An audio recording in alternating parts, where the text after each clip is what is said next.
வேரும் கோலும் கையும் இரு பரிவாரமாகும்.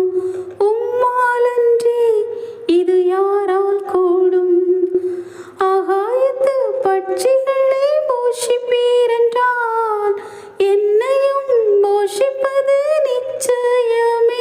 காட்டு புஷ்பங்களை உடுத்துவது நீரென்றால் என்னை குறைவின்றி நடத்துவதும் நிச்சயமே. கிரகிக்க முடியா காரியம் செய்வீர் சர்வஞானியே, உம்மை ஆராதிப்பேன். என் தேவன் எனக்காய் ஏதாகிலும் செய்திடுவார் என்றாகிலும் என்னை மறந்தது உண்டா? என் தேவன் எனக்காய்